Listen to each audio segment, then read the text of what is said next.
नमस्कार, मैं महेश शर्मा समाजलाइव.in से। प्रधानमंत्री नरेंद्र मोदी ने आज ही कहा है कि कोरोना जैसी प्राकृतिक आपदा हमारे लिए एक आत्मनिर्भर बनने का टर्निंग पॉइंट है। बहुत बड़ी बात उन्होंने कही है, क्योंकि वो भी शायद जान गए हैं कि कोरोना से इतनी जल्दी मुक्ति नहीं मिल सकती है। विजय प्राप्त कर सकते हैं, लेकिन मुक्ति जल्दी मिलना, जैसे और भी दूसरी बीमारियां उसके साथ रहने के लिए मनुष्य आदी हो चुका है, वैसे कोरोना के साथ ही रहना है और कुछ नियम कायदे जो बनाए गए हैं उनको पालन करते हुए। और सबसे बड़ी बात यह है कि जो सबसे बड़ी चुनौती हमारे देश के सामने आई है वो प्रवासी श्रमिकों की, लाखों की संख्या में प्रवासी श्रमिकों का एक राज्य से दूसरे राज्य यानी अपने मूल राज्य में जाना, ये एक बड़ी चुनौती थी, जिसको लेकर के एक चिंता राज्य सरकारों की चिंता रही, केंद्र सरकार की चिंता रही और जो सामाजिक संगठन है उनकी चिंता रही। इसको लेकर के जो एक माहौल सा बना और इसमें जो भूमिका का आकलन किया गया, तो उसमें सबसे बड़ी बात जो उभर के आई है कि सामाजिक संगठनों की भूमिका की सराहना की गई और उसको कहीं उसको मतलब हर जगह उसकी तारीफ की गई कि इनका काम ऐसा है जो कि प्रवासी श्रमिकों को काफ़ी मददगार साबित हो रहा है। और हाईवे में भी जगह जगह खाने के स्टॉल, रहने का, क्वारंटाइन सेंटर में ये लोग लगे रहे।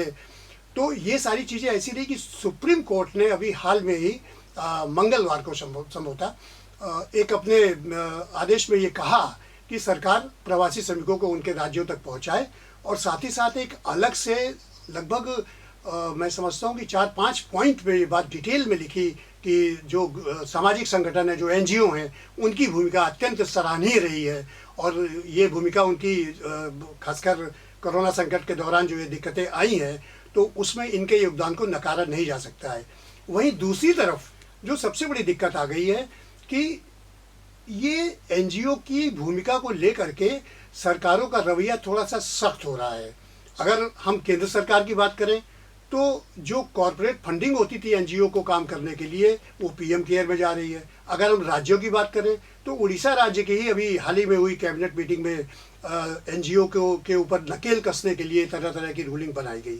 आज इसी पर हमारे साथ बातचीत करने के लिए मौजूद हैं देश के जाने माने सोशल वर्कर, विभिन्न संस्थाओं में की पोस्ट पर रहे जगदानंद जी। जगदानंद जी नीति आयोग की स्टैंडिंग कमेटी के मेंबर भी हैं। नमस्कार जगदानंद जी। जगदानंद जी बताइए कि जो ये सामाजिक संगठनों की भूमिका को लेकर के सरकार के रवैये से क्या लगता है आगे क्या फ्यूचर इसका कुछ प्रभावित हो सकता है? देखिए, ये जो समस्या अभी देश में आया है, इस समस्या से निपटने के लिए सरकार, गैर सरकारी संगठन और कॉरपोरेट सेक्टर तीनों को मिलके ये काम को आगे लेना जरूरी है, क्योंकि कोई अकेला ये काम नहीं कर सकता है। और सरकार और गैर सरकारी संगठन जो NGO की जो बात है, हम जो देखा है, सरकार कुछ चीज जो डिसिप्लिन लाना है, पुलिस फोर्स को डिप्लॉय करना है, ट्रीटमेंट मुहैया करना है लोगों को, ये लोगों को खाना पीना मिले, राशन वगैरह सही समय में मिल जाए, उसका व्यवस्था करना, ये सरकारी का जिम्मेदारी है। गैर सरकारी संगठन का जिम्मेदारी क्या है? लोगों के पास मैसेज लेके पहुंचना, लोगों के पास जागरूकता बढ़ाना, लोगों की तैयारी जो है उसमें से एकदम तैयारी बनाना है कि लोग इस महामारी से जूझने के लिए क्या क्या बरतना चाहिए लोगों को।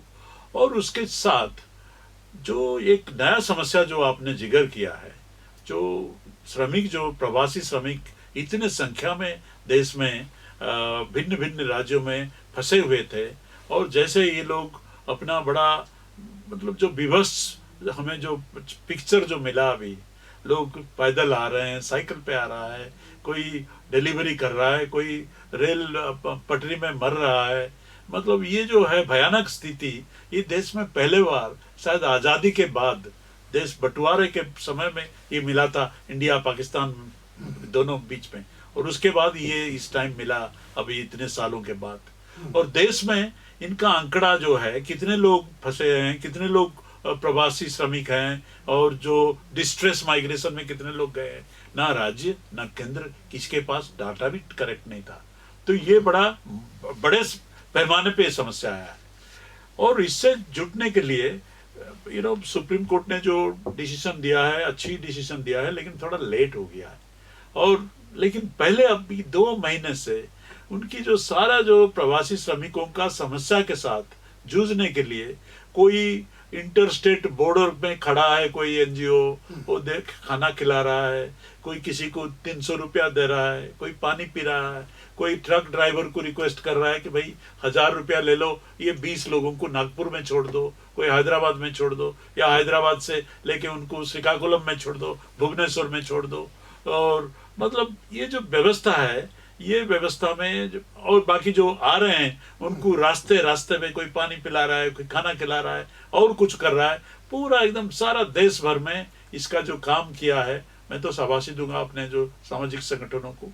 और ये काम करने के बावजूद भी अभी भी जो काम, और बाकी क्वारंटाइन सेंटर में कई सारे क्वारंटाइन सेंटर में उसको कैसे अच्छी क्वारंटाइन सेंटर बनाए, उसमें लोगों का एकदम पूरा फुल पार्टिसिपेशन हो जाए, और क्वारंटाइन सेंटर में एक मंत्र ऐसे मिल जाए लोगों को, क्वारंटाइन सेंटर से निकलने के बाद वो ग्राम पुनर्गठन के काम में लग जाए, रूरल इकोनॉमी रिवाइवल के काम में लग जाए। इस काम में भी सामाजिक संगठन लगे हैं। अच्छा, एनजीओ की भूमिका को लेकर के अभी जो सरकारों का रवैया है उसको देखते हुए क्या ऐसा लगता है कि आगे चल के कोई दिक्कत आने वाली है? क्योंकि ये सामाजिक संगठनों का रोल बहुत ही महत्वपूर्ण है किसी भी जन कल्याणकारी परियोजना को क्रियान्वित करने की दिशा में।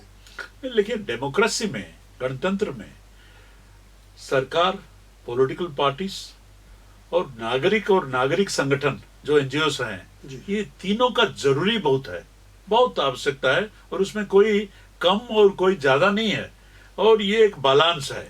तो इसीलिए मेरे ख्याल में अभी जो देखा हमने, केंद्र सरकार की तरफ से गवर्नमेंट ऑफ इंडिया ने काफी प्रोत्साहन भी दिया है, चिट्ठी उट्ठी लिखा है हर राज्य की मुख्य शासन सचिव को कि भाई एनजीओ को इन्वॉल्व करवाइए, आप उनके लिए व्यवस्था करिए, और डिस्ट्रिक्ट कलेक्टर तक भी लिखा है, डिस्ट्रिक्ट लेवल पे उसका कोऑर्डिनेशन करिए। लेकिन और उसके लिए 2-4 मीटिंग भी दिल्ली में करवाया, वर्चुअल मीटिंग हेल्थ मिनिस्टर के साथ करवाया, हेल्थ ऑफिशियल्स के साथ किया, मिनिस्ट्री ऑफ होम के साथ किया, एनडीएमए के साथ किया, नीति आयोग के साथ किया, सब, क्योंकि असुविधा क्या हो रहा है सामाजिक संगठनों को वो जानने के लिए। और राज्य में भी शुरू हो गया था, 1-2 मीटिंग भी हुआ शुरू में, लेकिन बाद में थोड़ा ढीला हो गया। ये जो काम सामाजिक संगठनों काम करने के समय में जो जो असुविधा हो रहा है उसको हल करने के लिए क्या करना है, और सामाजिक संगठन को जो ग्रासरूट्स के फीडबैक चाहिए, सरकार के पास कोई मैकेनिज्म नहीं है ग्रासरूट से फीडबैक मिलने के लिए, उनका फीडबैक लेने के लिए, उनको सुनने के लिए, उनसे चर्चा करने के लिए, वो काम भी थोड़ा बहुत कम हो गया। मेरा एक सीधा सवाल जगदानंद जी ये है कि जो citizen action group for corona आपने गठित किया, उसमें कई ऐसे सामाजिक संगठन है जो आपके साथ जुड़ के काम कर रहे हैं और बिल्कुल ज़मीनी स्तर पर कर रहे हैं, हमें जानकारी है, मैंने देखा भी है। तो ये सब नेटवर्क बनाने में, मॉनिटरिंग करने में, मीटिंग कोऑर्डिनेट करने में, मीटिंग बुलाने में, जाहिर है कि इसमें पैसा भी खर्च होता होगा, लेकिन जो सरकार का ये रवैया है, ये रुख है, इसमें कोई किसी तरह की आपको आर्थिक मदद किसी भी सरकार से, चाहे केंद्र हो या राज्य सरकार हो, मिली है कोरोना के लॉकडाउन के दौरान? आर्थिक सहायता तो मिली नहीं, लेकिन उम्मीद ही सरकार की था कि सामाजिक संगठन लग जाए, ये लड़ाई में शामिल हो जाए। लेकिन दुख ये है कि लड़ाई में शामिल होने के बाद, अभी तो लड़ाई खत्म नहीं हुआ, अभी भी जारी है काम, लेकिन ना थोड़ा सा कोई अप्रिसिएशन मिला है, ना कोरोना वॉरियर जो नर्सेस है, पुलिस है, डॉक्टर है, जिनको बधाई दे रहा है ये, और सैकड़ों संख्या में वॉलंटियर्स जो काम कर रहे हैं, ये वॉलंटियर्स को ना कोई शाबाशी दे रहा है, ना उनका जो समस्या है उसको कोई समझता है, बल्कि बिल्कुल उनको तो छोड़ दिया है कि बस ये लोग अपना काम है कर रहे हैं। लेकिन ये भी मैं मानता हूँ, जो सामाजिक संगठन है, जो स्वयंसेवी हैं, जो वॉलंटियर हैं, ट्रू स्पिरिट में, वो शाबाशी के लिए थोड़ा काम करता है, वो शाबाशी के लिए काम नहीं करता है, वो अपने सेटिस्फैक्शन, अपना रोल हो जाता है, अपना दायित्व को समझ लेके वो काम करता है। लेकिन थोड़ा सा उनको रिकॉग्नाइज कर दे कहीं ना कहीं, थोड़ा उनका हौसला बढ़ जाता है और काम करने का थोड़ा एक जोश आ जाता है, नया जोश आ जाता है। अच्छा, सेंट्रल गवर्नमेंट का जैसा कि आपने कहा है अभी कि कुछ लिबरल एटीट्यूड रहा है कि ये एनजीओ जो सामाजिक संगठन है, मेरा मतलब ये जो काम कर रहे हैं इनको प्रोत्साहित किया जाना चाहिए, राज्य सरकारों को लिखा भी, लेकिन उसके बाद भी स्टेट गवर्नमेंट का हमारा ये रुख रहा है। तो आप चूंकि नीति आयोग की जो सिविल सोसाइटीज़ है उसकी स्टैंडिंग कमेटी के अध्यक्ष भी रहे, मेंबर भी हैं, तो क्या आप केंद्र सरकार के स्तर से, राज्य सरकार के लोगों से, नुमाइंदों से बात करके इस चीज़ को और भी सरलीकरण करेंगे कि जो भी हर्डल्स हैं एनजीओ के सामने उसको दूर करने के दिशा में। अभी जो है हमने देखा देश की लेवल पे केंद्र स्तर पे हम कोशिश कर रहे हैं, जो जो कानून है, जैसे कॉर्पोरेट सोशल रिस्पॉन्सिबिलिटी का एक कानून है, एक कानून है एफसीआरए जो विदेश से जो अनुदान लाते हैं उनके लिए एक कानून है, और इनकॉर्पोरेशन सोसाइटी रजिस्ट्रेशन एक्ट है, उसको सरलीकरण करने के लिए हम लोग केंद्र के स्तर पे कोशिश कर रहे हैं, और एक रिपोर्ट भी दे दिया सरकार को, उसके ऊपर कार्रवाई शुरू हो गया। लेकिन दुख की बात है राज्य स्तर पे अभी तो कैबिनेट लास्ट कैबिनेट जो मीटिंग में ना कोई पूछताछ हुआ है, ना कोई फीडबैक लिया गया है हमारे सामाजिक संगठनों के साथ उसको करके। लेकिन एक रिकमेंडेशन किया है कैबिनेट ने, 5 साल, हर 5 साल में रिन्यू करना पड़ेगा रजिस्ट्रेशन। ये स्टेट कैबिनेट ने किया है। जी। और रिन्यू करना काम इतना आसान नहीं है जी। और इसके लिए हर 5 साल में आपको फिर सब्जेक्ट करना पड़ेगा आपको, भाई सरकार क्या करेगा, रिन्यू हो सकता है, नहीं होगा। तो एक जो है मनोबल टूटने लायक बात है ये। और दूसरा है संस्था कोई समस्या हो गया ये फिर सिविल कोर्ट में जाएगा, ऐसा कैबिनेट ने लिया है। बल्कि ये सारे चीज तो असेंबली में जाएगा, नया कानून पास होगा या amendment to societies registration act आएगा। लेकिन मेरा ये कहना है अभी जो समय है सरकार को किस काम में समय बिताना चाहिए, और जो लिमिटेड रिसोर्स है लोगों का, टैक्स पेयर का जो मनी है उसको कहाँ लगाएं, उसको देखने बजाय आप गैर सरकारी संगठनों का रिन्यूअल, गैर सरकारी संगठनों का कंट्रोल, ये मैकेनिज्म आप क्यों सोच रहे हैं अभी इस समय, जबकि जरूरी है उनको लेके साथ में आगे काम करने का है। तो इसलिए आश्चर्य हो रहा है। और आगे जो है कई सरकारी संगठन जैसे डीआरडीए है, आईटीडीए है, ये भी सारे सोसाइटी रजिस्ट्रेशन एक्ट में सहबंधित है। तो उनके लिए भी 5 साल में हो जाएंगे फिर रिन्यूअल करने के लिए। उनके जो खाते में जो जाएंगे, हिसाब कितना पैसा लाया, क्या रिपोर्ट दिया है, जो काम अच्छी करते हैं वो बराबर रिपोर्ट देते हैं, बराबर अपना हिसाब देते हैं, लेकिन वो फाइलों में नहीं जाता है। अब फाइलों में कैसे जाएगा, क्या होगा, मतलब ये एक ऐसा माहौल बना दिया जैसे हमें लग रहा है कि सामाजिक संगठनों के ऊपर सरकार खुश नहीं है और उनको कंट्रोल करना चाहता है। नजरिए में परिवर्तन क्यों आया, क्या लगता है आपको कि अचानक पहले तो सब कुछ ठीक चल रहा था, ये जो खासकर आई थिंक के परिवर्तन के पीछे ये हो सकता है कि सरकार की जो अच्छी काम है, लोग बोलते हैं कि अच्छी काम है, और कुछ काम है जिसमें सुधार चाहिए। ज्यादा सामाजिक संगठनों और मीडिया ये दोनों ये चीज लाते हैं कि भाई ये चीज में सुधार चाहिए, इसमें चेंज चाहिए, और सरकार को क्वेश्चन भी करते हैं कभी कभी, ये काम आपने ठीक नहीं किया, ये काम गलत हुआ है। तो शायद आज के दिन में इंडिया के आजादी के बाद ये जो डेमोक्रेसी का जो सिटीजन पार्टिसिपेशन है, लोगों का भागीदारी जो है, लोगों का जो सहभागिता है, वो बढ़ने के बजाय सरकार और लोगों के बीच में एक माहौल हो गया, सरकार दाता बन गया है, डोनर हो गया, लोग बेनिफिशियरी हो गए, राइट। वो दाता और ग्रहीता ऐसा एक रिलेशन बन गया। आप हमें वोट दे दो और हम जन्म से मरण तक आपका समस्या हम संभाल लेंगे। ये जो है आई थिंक इसमें थोड़ा चेंज आना चाहिए। लोग और प्रशासन मिलके काम कर सकते हैं, और मिलने का काम, लोग और प्रशासन को जुड़ने का काम यह है सिविल सोसाइटी का। तो सिविल सोसाइटी, एक स्ट्रांग सिविल सोसाइटी, एक स्ट्रांग सरकार, ये दोनों चीज जरूरी है डेमोक्रेसी के लिए।